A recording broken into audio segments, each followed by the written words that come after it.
Hi everyone, and welcome back to Health Kick with Dr. K. And we've got my co-host Pastor C with us back today. And we're talking about the impact of stress on the body. But before we get into that, I just wanted to mention that we are at the Wien Community Centre in London, Ontario, and our backdrop is actually London's first library for Black authors. So all of the books that you see here are Black and people of color who have written these books. And featured in the corner here, which you can hopefully see, is my book. So yay. We're just going to jump right in, I guess, because with the topic of stress, as I was, there's stuff that I know off the top of my head, but then there's also things that I was looking at myself, and I was getting stressed out reading how stress impacts the body, because I was like, oh my gosh, it's everything. So before we jump into kind of more of the nitty-gritty stuff, I'm just going to turn it over to Pastor C and ask her a question to start out. In periods of stress in your own life, what have you noticed for yourself, either, physical sensations, mental, anything like that? Okay, so I'll go with the mental first. Mm-hmm. So for me, when I've noticed when I'm stressed, I get forgetful, mm-hmm. I get agitated, easily agitated. Mm-hmm. Normally I'm pretty calm, smooth, but I get easily agitated, forgetful, mm-hmm. Can be annoyed easily too. Yep. Things that wouldn't normally bothers me start to become a problem. Mm-hmm. Mentally, I'm not sleeping as well as I should, mm-hmm. or sometimes I get the reverse. I'm constantly sleeping. Yes. So then I know I'm totally off. Mentally, I don't really want to be around people. Mm-hmm. Things that I really like to do, I kind of back off a bit. I just need some me time, mm-hmm. some alone time, and just some quiet time, which sometimes is good, but sometimes it's not, because then you can find yourself in another degree, mm-hmm. going into depression instead of just staying in that stress zone where you could recuperate much quicker than going into the depression. Yes. Physically, sometimes don't want to eat. Mm-hmm. Just bored with eating because mm-hmm. lack of interest in eating. Don't want to do certain things like, maybe instead of getting dressed in the mornings, mm-hmm. maybe stay in the pajamas a little longer than I should, mm-hmm. Which is, doing things out of character. So if you're a person who normally gets up and you start your day at a certain time, when you're getting overly stressed, you want to just relax. Mm-hmm. You're not feeling to move as much as you used to. Yep. You slow down, mm-hmm. You're not as energetic as you usually are, and mm-hmm. again, you don't want to go out. You just don't want to interact. Physically, again, you find yourself sleepy. Mm-hmm. Less talkative too. Mm-hmm. You're not engaging in the things that you like, and physically, you just feel down. Mm-hmm. You just feel down. Yeah. So those are some of the things that I have noticed before. That happens. Absolutely. So when I see that's happening, I know it's time to slow down. Mm-hmm. It's time to recheck, to see how am I feeling. Yes. And then take notes to the body. Definitely. Listen to the body. It's important to listen to the body. And I think that, thank you for sharing that. Yeah. And I do think that a lot of people can relate to those feelings, right? All of us have been in a situation where that has been the case, mm-hmm. right? And some people experience it a little different. Maybe instead of lack of interest in food, all they want to do is just eat comfort food, right? Yeah. So yes, and a lot of these things that you're mentioning have been researched and now have like a mechanism of action. So how does this produce and how does it happen in the body? So for example, the first thing that you said, I'm actually jumping down in my notes, but the first thing that you mentioned about, you get forgetful, right? And that there's research now showing that the more stress that you're under, mm-hmm.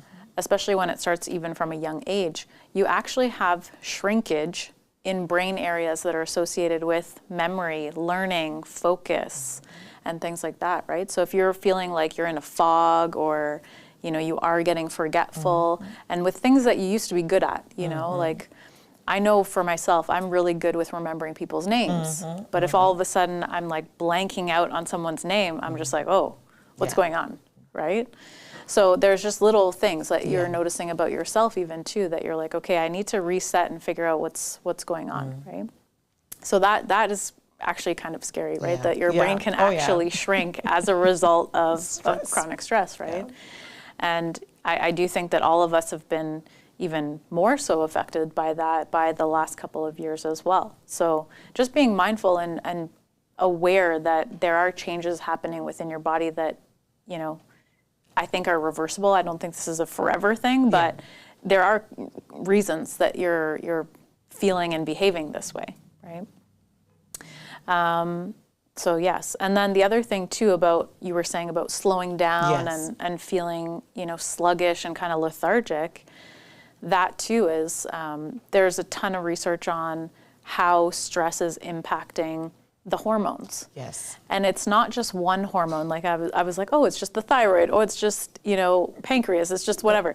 No, it's literally every possible hormone that we have in the body, all the sex hormones, you know, your blood sugar regulation, your metabolism, all of these things are touched by stress hormones. Yes. Either because they're on the same pathway in the body, or because the stress is influencing inflammation, which then increases or decreases the amount of that hormone available, right? So if you think of just somebody who's generally in a fog of stress, somebody that has trouble concentrating, their metabolism has slowed down, they have no sex drive, their sleep is off, sometimes totally more, off. Sometimes less, right? Grumpy.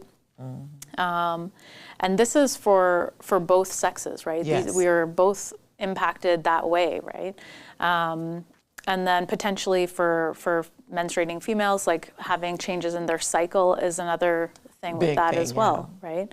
And this is and women that are having children, because their hormone is out of balance when they have kids, right? Yeah, so fertility becomes, you know, a part of that. Yeah, absolutely. And that is just taking stress into account, right? We're not even taking like nutrition, hydration, movement, genes, or like your ability to cope with stress. Yeah, to cope, Near the end, once we've all stressed each other out over this topic, then we'll talk about ways to cope with stress, but that's it, right? Yeah, it just touches everything. And then, I don't know if you've noticed this, but sometimes when people are really stressed out, they're like, really stressed out, and then as soon as the stress is over, they get sick. Yes, right? Yeah. They just get like a really bad cold, right?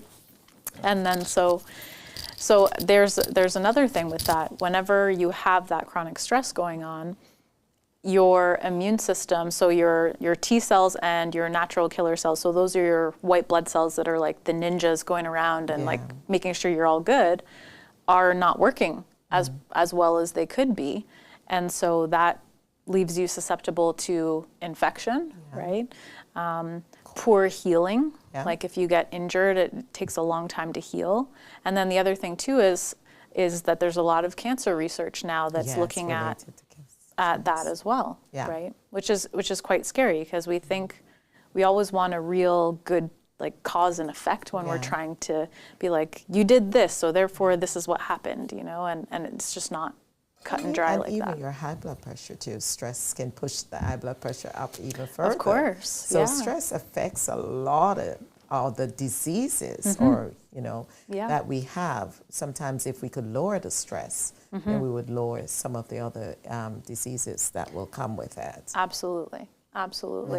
And I mean, and it's hard to pinpoint, right? Stress is very like, I guess, ominous, like, you know, like it's hard to describe exactly, because everyone is going to experience stress differently in the fact of what causes them stress. You know, some people it's work, some people it's, you know, relationships, family, life circumstances that just come up.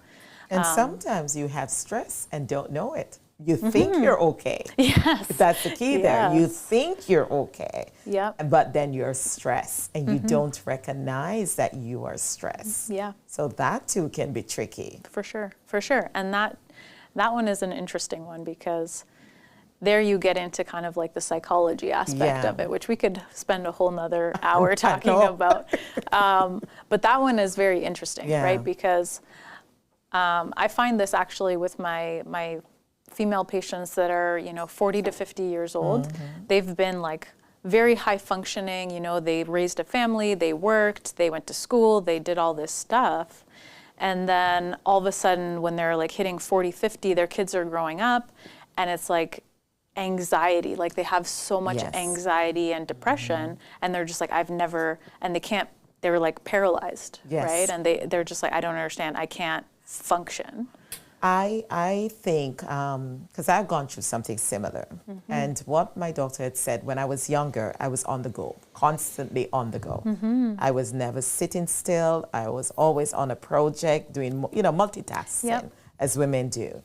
And I remember he said to me, you can keep that up for now because you're like a car. And I remember when he said this, I was very offended because he said, you're like a car, you're like a new car. So you can keep going, but there's going to come a time when you're going to have to slow down. And when you're going to be like an older car now, and you're going to have to slow down. And when you have to slow down in that period, your body will not go back to when you were like the new car. Your body is going to scream. And I have found that the things, and it's not to do with age, it's just the fact that the moment you have come out of that high stress zone and you have taken some time and you start to relax, right? Now you're in that zone where the financial seems to be a little bit more secure. The children are gone. You're feeling more confident in yourself, and you start to slow down. The moment you want to go back to that period where you were on that, I call it the treadmill, your body says no. Your body just screams. It says, no, you are not going to do that. And you have to come to some grip with that something is off. For sure. I am not the same person as I used to be. And as I said, I don't think it's only to the age. I think it's where your stress level is that it doesn't want to return. Absolutely. So now I could say that he is right. At that time I thought, how dare him tell me that. I don't want to be like a car. What do you mean? And not only to realize that I wasn't going to be able to keep up the monotony, keep up the strength, all that energy that I had. Because I was doing 2 jobs. You're looking after the, you're doing everything. You're in everything. And now, I don't even think I want to see, I don't want to even see too much as one at this point. Yeah, absolutely. And and that's the thing too. Like a lot of people feel like, oh, this just happened all of a sudden, right? But your body has been dealing with it, even if mentally you've been like, oh, this is really stressful. Oh, no, just keep going. Yes. Right? And then, but that inflammation, right, that stress, that hormone impact, that brain shrinkage, like all of those physical things that are going on inside of you are still there, right? And kind of what you're saying, you get to a point where you're over the edge on a lot of that stuff, and to build back, you need to build coping and minimize stress and like do all of those things to feel, I guess, normal for you again. Right. And again, as women, we tend to feel that we have to wear so many hats. And sometimes, and I'm not saying that the men don't, but women, we're mothers, we're wives, we work outside the home, we're the doctors, we're everything in the, we do everything. And sometimes we have to recognize that we need to take some time out for ourselves and recognize when we're getting stressed and to own it, because sometimes we don't. We'll push it in the back of our head or back of our mind and say we're not going to worry about that right now because we have the kids to look after, the family to take care of. But we need to take some time out and make sure that we listen to our body and take some time out to get some rest. Yeah, so and normalizing asking for help, right? No matter what the circumstance, whether it be that you're just asking a friend to come over and look after the kids while you just take an hour to yourself, or seeking out therapy, counseling, honestly, however that looks for you. But yeah, absolutely. And then you were mentioning before about the blood pressure, Yeah. right? So your heart rate goes up, your blood pressure goes up, and then over long periods of stress, right, your respiratory rate goes down, so oxygen level is not what it could be. And the other thing too is that there are changes in your blood flow. Yeah. So when you're super stressed, all the blood flow actually goes out to your periphery. So like your limbs, arms and legs, and ready for battle kind of thing. But what that does is it reduces the blood flow to your spleen specifically and your kidneys. And your spleen is functioning with your immune system, so like helping your white blood cells and do all the fighting and where they kind of like hide out. So if that has less blood flow, you can imagine what's happening to your immune system. And then with your kidneys, same thing with that. Like that's our one of our detox mechanisms. And so if that has less blood flow chronically as well, then we're taking in a bunch of toxins in whatever form, and we're not getting rid of them the way that we could be. Yeah.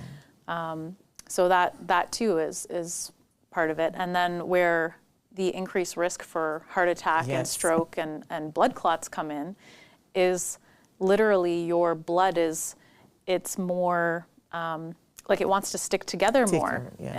Essentially is kind of the nutshell of that, so that you are more prone to those things.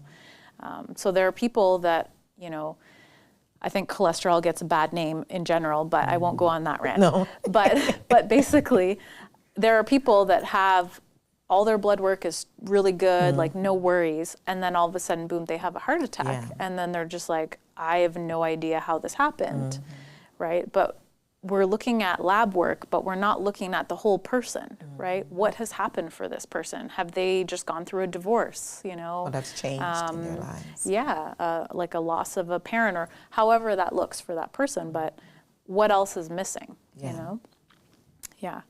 And then from the gut aspect, we were talking about changes in appetite and things like that. So for some people, and this depends on your genes, but for some people, their digestive system is really quick, and others it goes really slow. Right? So then it's either you have diarrhea, you have constipation, and then some people even have both, where one part of their system is fast and the other one is slow, so they're getting like a combination of both, which is like deeply unpleasant. Yes. So that too is also another factor of where, you have inflammation in your gut, which now impacts your gut bacteria. It impacts your digestion as far as your ability. Appetite. Your appetite, your ability to absorb nutrients.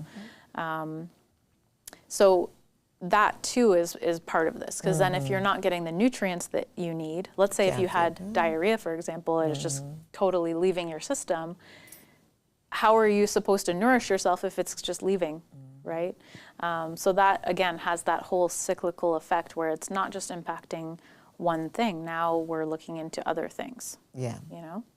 So it's, as I say, it's huge. I talked about the brain shrinkage already, so I won't say that again because it's brutal.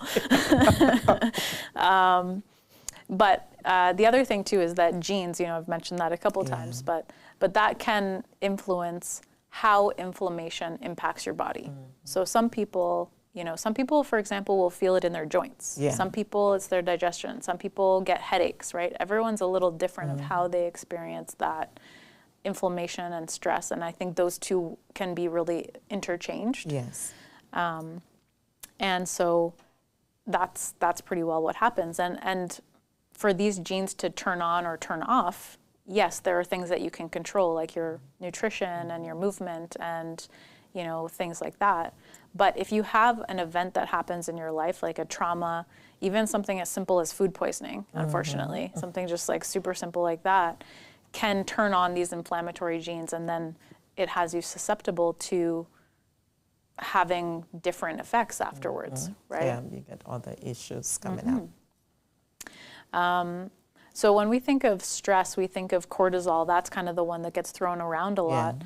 And coupled with cortisol is also adrenaline and noradrenaline, or epinephrine and norepinephrine, depending on the nomenclature that you're using. But the adrenal glands are secreting this, so your brain is telling, your adrenal glands, hey, like we're super stressed out, like you need to make stress hormone, and then the stress hormone is just going everywhere. And then just like full body inflammation is happening from there. And the one crazy thing about this like brain adrenal gland connection is that once you get to a point where you're just like crazy stressed, there's no turn off button anymore. Like it just keeps, it's like that self-fulfilling thing that just keeps going and going. But that's where, you know, your coping mechanisms come in to help you and things like that. And then you were mentioning about being like sleepy, like again, that kind of, you know, don't want to do much, just going to stay in and whatnot. So there are different factors that play into that, but there's a neurotransmitter called adenosine, and it's considered the sleepy neurotransmitter. And essentially what happens is it accumulates over the course of a day, which is a good thing because then by the time it's night, you want to go to sleep. Go to sleep, right? But things that impact that are caffeine. So when we're drinking coffee or black teas, sugar, and stress. So it's like 3 things that most people are doing every single day, right? And then we're like, the sleep is terrible, can't sleep, blah, blah, blah. Well, yeah, that is a good reason. And then the other good reason for that is that melatonin, which is part of the sleep hormones as well, has a reverse relationship with cortisol. So the higher cortisol is, the lower melatonin is, right? So now you've got, like, again, hormonal factors for why, you know, sleep is perpetually bad. And I don't want to talk too much about sleep because we are going to talk about that next month. Okay. But just a side note is that even 1 hour less of sleep per night, so depending on what your optimal is, just getting 1 hour less per night just sends all of your inflammatory markers like crazy, right? So yeah, so that is kind of like the more technical side of stress and how it impacts the body. And I would just ask you how you would turn it over and what you would do as far as combating stress in your own life. What are some tips and tricks that you use? Well, for me, when I recognize I'm stressed, I try to get enough sleep. If that's what if I'm not sleeping too much. Yep. If I'm sleeping too much, I try to keep awake a bit so that I'm not going into that too much sleeping. Because I found one of the things that I lack was sleep because I worked shift work. So my body was getting a bit confused. Yep. So the other thing I like to do is exercise a bit to kind of get rid of some of that stress. Yep. Try to, do some sort of movement, go for some walk. The other thing is to engage to talk to someone about what's going on. It's important to talk about what's going on. How do I feel? Am I feeling sad? Am I feeling restless? What's going on? Is there an event? As you said, there may be some losses. We have all gone through some losses in the last 2 years. Different things, losses of jobs, losses of family, loss of, friends, relationships because of COVID, right? Yeah. So how has it impacted me in these 2 years then? I'm just going as close to 2 years. Right. One of the other thing I try to do is eat nutritiously. I make an effort now to start to eat much better and cut out some of the salts and the junk food as much as possible. And to drink a lot of fluids. Yeah. And try to listen to music. Music helps me. Very good. Yeah, and read my Bible. Yes, absolutely. Having faith and hope, right, are huge as far as giving you that little glimmer of something that brings meaning to your life and to those around you. So that's, I'm glad that you pointed that out too. So Pastor is saying sleep, movement, eating well, and connecting and rest. Yeah. And that's true too. Like, we don't think of rest as being something that is a coping mechanism, but it is, right? Especially for the people that are go, go, go all the time, right? I would add in deep breathing. Yes. I think people get like overwhelmed when they think about meditation and deep breathing, but I am not even joking. 1 minute, you set your timer for 1 minute, you do like 4 to 6 deep breaths in that minute, your whole physiology has changed, right? So don't let yourself kind of get caught up in, oh, the meditation has to be this way, that way. No. If something is happening and like you're at work, for example, and you're on a Zoom call and whatever's going on and you just need a minute, take that minute, right? That can make an impact on how you're feeling. The other thing is laughter. Yes. Right? Funny movie. People have like those little jokes that show up on their phone every day, kind of thing. I only know one joke. My one joke that I know is, what did the strawberry say to the other strawberry? I don't know. It's your fault we're in this jam. Oh, okay. That's my only joke. So that's pretty good, because I don't think I've ever heard that one before. Yeah. I think I stole that from a 5-year-old. But anyways, that's beside the point. Yeah. So laughter is part of that. Finding a hobby Yes. can be really good, right? Something like that. Especially if your hobbies have changed and you haven't been able to do whatever your previous hobby was. Honestly, try something new. Even if you hate it at the end of the day, hey, at least you tried, right? Somebody was telling me about diamond painting the other day, and I did not know what that was. Neither do I. But it's like taking tiny little stones and putting them into a picture format. Wow. So it's just like the most detailed thing I've ever seen. Then they have to focus on that, so they're not so much thinking about the problems or whatever is stressing them out. Yeah, that's a good idea. Yeah, for sure. And there's something to be said about distraction, right? We do use distraction a lot, and probably too much with the screens and things. But sometimes that distraction does allow the quiet in your mind to come to a conclusion or sense of what you want to do about whatever the problem is, right?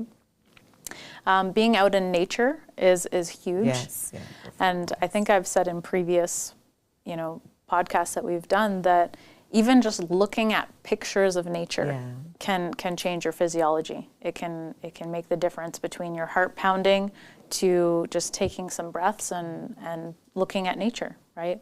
Have the background on your computer screen, just like X out all of your windows that you have open and just look at that for a minute. Having pets, right? That is huge too, right? And it doesn't matter what kind of pet; it's about the connection that you have with them. So if it's, I have fishes. You have fish? Yeah, fishes. What I kind do counted you about cichlids. Oh, very nice. You have like a whole aquarium set up? Yeah, a 90-gallon. Oh my gosh. It's a big one. Yeah, that's awesome. Well, see, there you go. And then that is meditation in itself, that was part of mine, yeah. Oh, cool. Yeah, I used to have a betta fish. I had a couple of them, and anyways. Yeah. They're great, right? You just look at them, they're swimming, it's quiet, it's cool. Journaling is another way. Yeah. And again, same thing with that. People get overwhelmed with, I need to get the proper journal and I got to get the pen no, honestly, use the notes on your phone or just like have a piece of paper and put, smiley face or sad face or check mark or X. Like make it very simple for yourself that you're not overwhelmed with the task, but that if you get, some sad faces in a row, maybe it's a time to check in and see how you're doing. So these are some of the just tips and tricks from us as far as helping to deal with the stress that we just talked about. But all in all, stress touches every single part of your body. So the more you can be aware of that and manage it as it comes up, the better that you will feel. I just want to thank Pastor C for coming in today and being with us, and thank you all for joining. And we look forward to seeing you next month, the last Friday of the month, talking about sleep and the importance of that.